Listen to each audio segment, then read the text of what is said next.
अस्सलाम वालेकुम स्टूडेंट्स, उम्मीद करता हूँ आप सब खैरियत से होंगे। तो हमारा चैप्टर पॉलीमर केमिस्ट्री या ऑर्गेनिक पॉलीमर्स उसका आज चौथा लेक्चर है। पहले 3 लेक्चर्स में हम इंट्रोडक्शन टू पॉलीमर केमिस्ट्री और उसके बाद क्लासिफिकेशन ऑफ पॉलीमर्स को डिटेल में स्टडी कर चुके हैं।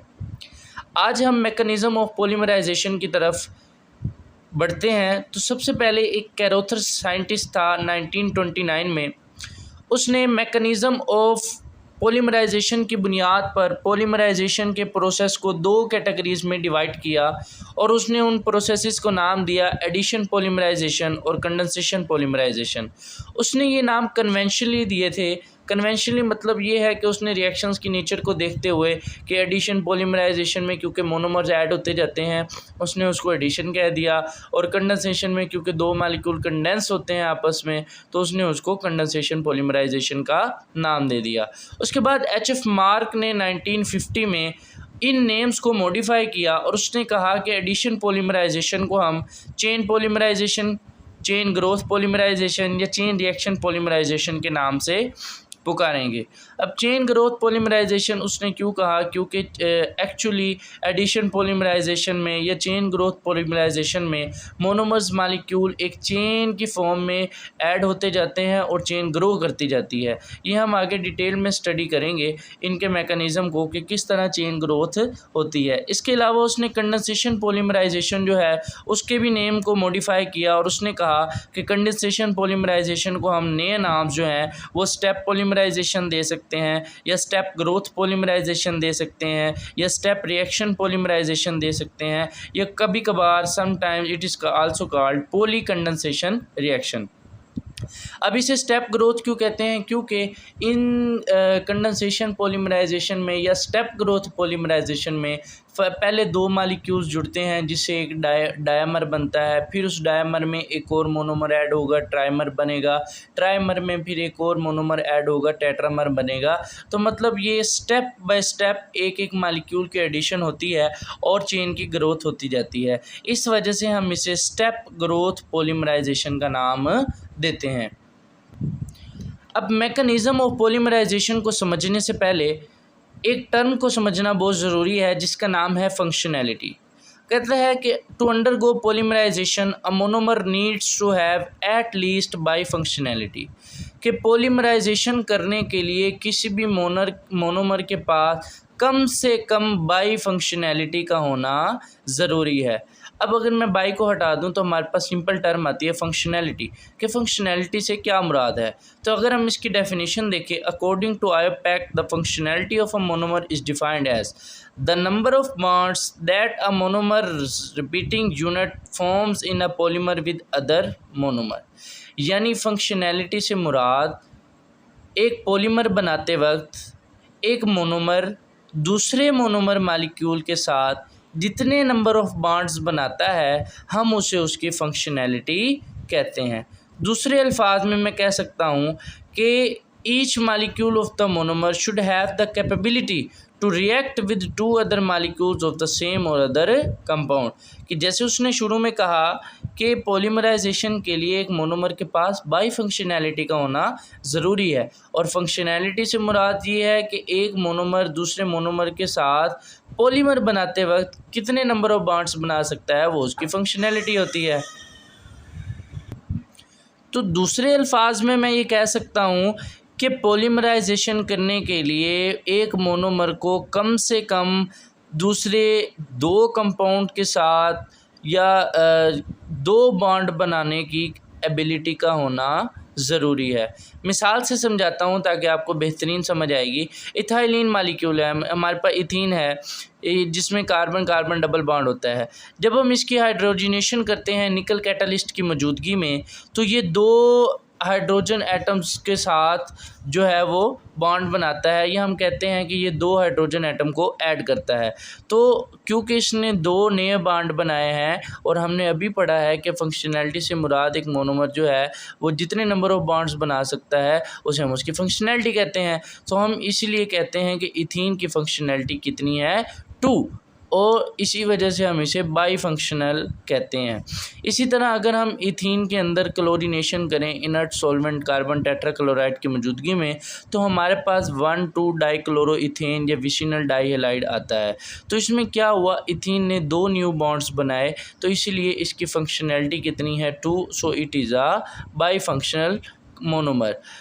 सेम केस है प्रोपाइलीन के साथ, ब्यूटाइलीन के साथ, विनाइल क्लोराइड ले लें या स्टायरीन ले लें, तो ये सारे मालिक्यूल्स क्योंकि 2 नए बॉन्ड बना सकते हैं, 2 नए कंपाउंड या एटम्स के साथ बॉन्ड बना सकते हैं, इसलिए ये सारे क्या हैं, बाई फंक्शनल। और क्योंकि ये बाई फंक्शनल हैं इसीलिए ये पॉलीमराइजेशन का प्रोसेस कर सकते हैं।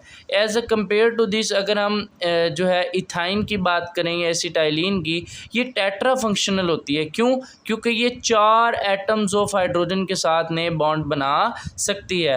तो जब हम इथाइन की जो है हाइड्रोजनेशन करते हैं निकल कैटलिस्ट की मौजूदगी में, तो ये 4 नए हाइड्रोजन एटम के साथ न्यू बॉन्ड बनाती है, तो इसलिए इसकी फंक्शनैलिटी कितनी है 4, और ये टेट्रा फंक्शनल होती है। सिमिलरली जब हम इसकी क्लोरीनेशन करते हैं इनर्ट सॉल्वेंट कार्बन टेट्राक्लोराइड की मौजूदगी में, तो ये 4 क्लोरीन एटम्स को ऐड करती है, ये 4 नए क्लोरीन के साथ बॉन्ड बनाती है और हमारे पास 1,1,2,2 टेट्राक्लोरोइथेन वजूद में आता है। तो इसलिए ये 4 न्यू बॉन्ड्स बनाती है, तो एसिटाइलिन जो है वो टेट्रा फंक्शनल है। अब यहाँ से आपने एक रिज़ल्ट निकालना है कि इफ़ दिस बाई फंक्शनैलिटी और polyfunctionality is present in a monomer due to unsaturation, then it will undergo chain growth polymerization. कि अगर किसी मोनोमर के अंदर ये अनसैचुरेशन की बुनियाद किसी भी मोनोमर के अंदर बाई फंक्शनैलिटी या पॉली फंक्शनैलिटी, ट्राई फंक्शनैलिटी हो सकती है, टेट्रा हो सकती है, पेंटा हो सकती है, फंक्शनैलिटी की मुराद कम से कम जो है वो बाई फंक्शनैलिटी का होना ज़रूरी है। तो अगर किसी भी मोनोमर के अंदर बाई फंक्शनैलिटी या पॉली फंक्शनैलिटी अनसैचुरेशन की वजह से मौजूद हो, डबल बॉन्ड की वजह से या ट्रिपल बॉन्ड की वजह से मौजूद हो, तो वो मोनोमर हमेशा चेन ग्रोथ पॉलीमराइजेशन करेगा, या दूसरे अल्फाज में हम कह सकते हैं वो एडिशन पॉलीमराइजेशन मैकेनिज़्म को फॉलो करेगा। अब ये जो फंक्शनैलिटी है ये सिर्फ अनसैचुरेशन की बुनियाद पर नहीं होती। The functionality of a compound depends upon the number of active sites in it. Actually जो फंक्शनैलिटी का मेन कंसेप्ट ये है कि फंक्शनैलिटी जो है से मुराद किसी भी मोनोमर मालिक्यूल के अंदर या कंपाउंड के अंदर मौजूद नंबर ऑफ एक्टिव साइट्स की जो है वो तादाद है, उसे हम फंक्शनैलिटी कहते हैं। Some compounds also process functionality due to the presence of reactive functional group. हमारे पास कुछ मोनोमर्स या कुछ कंपाउंड ऐसे हैं जिनके अंदर फंक्शनैलिटी की वजह फंक्शनल ग्रुप्स का पाया जाना है, जैसे कि हाइड्रोक्सल हो गया, कार्बोक्सिलिक हो गया, अमाइड हो गया। The number of such functional groups पर मालिक्यूल डिफाइन इट्स फंक्शनैलिटी, कि किसी भी मोनोमर के अंदर मौजूद नंबर ऑफ फंक्शनल ग्रुप्स उसकी फंक्शनैलिटी को बयान करते हैं। सिंपल एग्जांपल से समझाता हूँ। हमारे पास कंपाउंड है एसिटिक एसिड, इसके अंदर एक कार्बोक्सिलिक एसिड फंक्शनल ग्रुप है, तो इसकी फंक्शनैलिटी कितनी है, मोनोफंक्शनल। इसी तरह मेलोनिक एसिड है हमारे पास, इसके अंदर 2 कार्बोक्सिलिक एसिड ग्रुप हैं, तो इसकी फंक्शनैलिटी कितनी है, बाई फंक्शनल। इथाइलिन ग्लाइकोल ले लें, उसके अंदर 2 हाइड्रोक्सिल फंक्शनल ग्रुप हैं, तो इसकी भी फंक्शनैलिटी कितनी है, बाई फंक्शनल। इसके साथ हेक्सामिथाइलिन डाइअमाइन अगर ले लें, तो इसमें 2 अमाइन ग्रुप हैं, तो इसकी जो फंक्शनैलिटी है वो भी क्या है, बाई फंक्शनल। तो इससे हम एक रिज़ल्ट निकालते हैं कि अगर किसी भी मोनोमर में या कंपाउंड में फंक्शनैलिटी की बुनियाद फंक्शनल ग्रुप्स के पाया जाना हो, तो वो मोनोमर हमेशा स्टेप ग्रोथ पॉलीमराइजेशन करेगा या कंडेंसेशन पॉलीमराइजेशन करेगा। और ख़ास बात ये होगी उसके साथ रिमूवल ऑफ स्मॉल मालिक्यूल जैसे वाटर, HCl या अल्कोहल भी होगा। तो अभी हमने फंक्शनैलिटी की बुनियाद पर मैकेनिज़्म ऑफ पॉलीमराइजेशन को समझने की कोशिश की है कि अगर किसी मोनोमर में फंक्शनैलिटी की बुनियाद अनसैचुरेशन होगी तो वो हमेशा जो है एडिशन पॉलीमराइजेशन या चेन ग्रोथ पॉलीमराइजेशन की तरफ जाएगा। और अगर किसी मोनोमर में फंक्शनैलिटी की बुनियाद नंबर ऑफ फंक्शनल ग्रुप्स हों तो वो पॉलीमर हमेशा स्टेप ग्रोथ पॉलीमराइजेशन या कंडेंसेशन पॉलीमराइजेशन करेगा। सिंपल सी एग्जांपल है, हमारे पास हेक्सामिथाइलिन डाइअमाइन और उसके साथ जब हम एडिपिक एसिड का रिएक्शन करवाते हैं तो ये कंडेंसेशन पॉलीमराइजेशन करते हैं। यहाँ से OH और यहाँ से हाइड्रोजन मिलके एक वाटर मॉलिक्यूल को रिमूव करता है और हमारे पास एक कंडेंसेशन प्रोडक्ट आती है जिसका नाम है नाइलॉन 6,6। इसे इस वजह से कहते हैं क्योंकि इसके जो दोनों रिएक्टेंट हैं हेक्सामिथाइलिन डाइअमाइन और एडिपिक एसिड, इन दोनों के अंदर 6 कार्बन एटम मौजूद होते हैं, इसलिए ये हमारे पास नाइलॉन 6,6 जो एक कंडेंसेशन पॉलीमर है। और ये कब वजूद में आता है? जब हम हेक्सामिथाइलिन डाइअमाइन और एडिपिक एसिड का आपस में रिएक्शन करवाते हैं और साथ हमारे पास स्मॉल मॉलिक्यूल वाटर रिमूव होता है। अब क्योंकि इसके दोनों जो मोनोमर थे उनके अंदर फंक्शनैलिटी की वजह क्या थी? Functional group. इसमें 2 NH2 ग्रुप जुड़े हुए थे और इसमें 2 कार्बोक्सिलिक एसिड ग्रुप जुड़े हुए थे। दोनों बाई फंक्शनल हैं और फंक्शनैलिटी की वजह क्या है? Number of functional group. तो ये कंडेंसेशन पॉलीमराइजेशन करेंगे। नेक्स्ट, अगर हम फंक्शनैलिटी के कंसेप्ट को मज़ीद थोड़ा डिटेल में समझें तो फ़िनॉल की एग्जांपल लेते हैं। फ़िनॉल के केस में जो है 2 टाइप्स हो सकती हैं।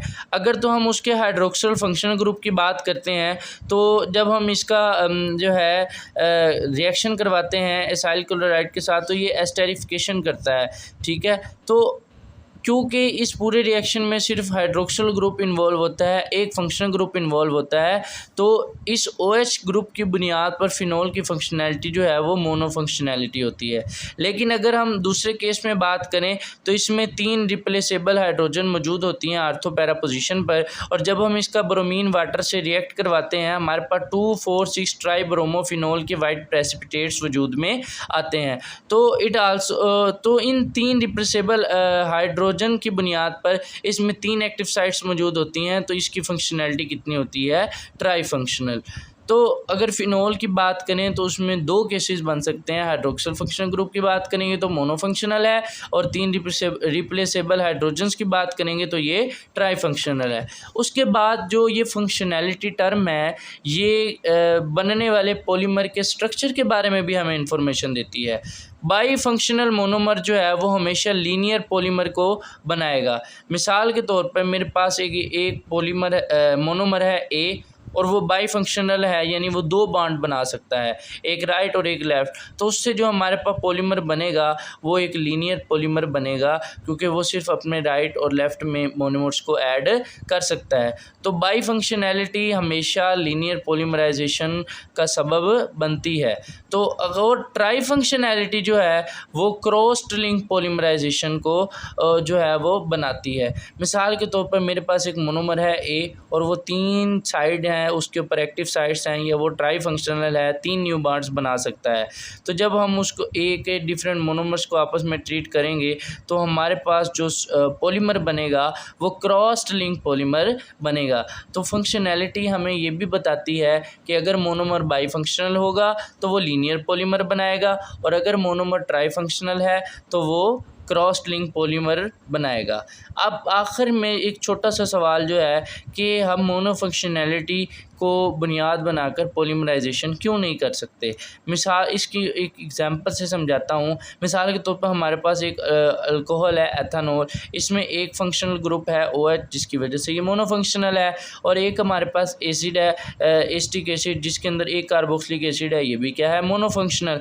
जब हम इसकी H2SO4 की मौजूदगी में रिएक्शन करवाते हैं हमारे पास एस्टेरिफिकेशन होती है और एस्टर वजूद में आता है। तो ये जो हमारे पास प्रोडक्ट बनी है एस्टर, ये कम्प्लीटली अनरिएक्टिव होता है दूसरे रिएक्टिंग मालिक्यूल के साथ, यानी रिएक्टेंट मालिक्यूल तो हमने ज़्यादा सारे ऐड किए होते हैं। तो जब ये मोनोफंक्शनल आपस में जुड़ते हैं तो हमारे पास जो कंडेंस प्रोडक्ट बनी है वो एस्टर है, और एस्टर जो है वो अनरिएक्टिव है, यानी वो मज़ीद किसी भी रिएक्टेंट मालिक्यूल के साथ रिएक्ट ही नहीं कर सकता क्योंकि अब उसके पास कोई रिएक्टिव साइट ही नहीं बची। जब वो रिएक्ट नहीं करेगा तो पॉलीमराइजेशन का प्रोसेस नहीं होगा, मतलब नो मोर एडिशन और कंडेंसेशन। अगर बजाय कि हम रिएक्शन की कंडीशंस भी चेंज कर दें, टेम्परेचर भी, टाइम भी, रिएक्शन कंसंट्रेशन भी, बेशक ये सारी चीज़ें भी चेंज कर दें, तब भी जो है वो एस्टर मज़ीद रिएक्टेंट मॉलिक्यूल के साथ रिएक्ट कर ही नहीं सकता, क्योंकि उसके पास कोई एक्टिव साइट ही नहीं है, उसकी फंक्शनैलिटी जो है वो ज़ीरो हो चुकी है। तो तो मोनोफंक्शनल जो है मोनोमर्स, वो कभी भी पॉलीमराइजेशन का प्रोसेस नहीं कर सकते।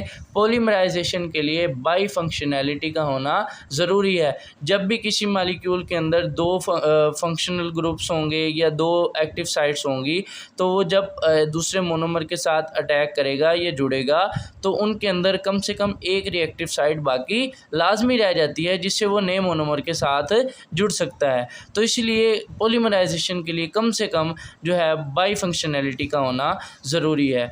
तो मैकेनिज़म्स को डिटेल में स्टडी करने से पहले फंक्शनैलिटी का जो कंसेप्ट है उसको डिटेल में स्टडी करना ज़रूरी था।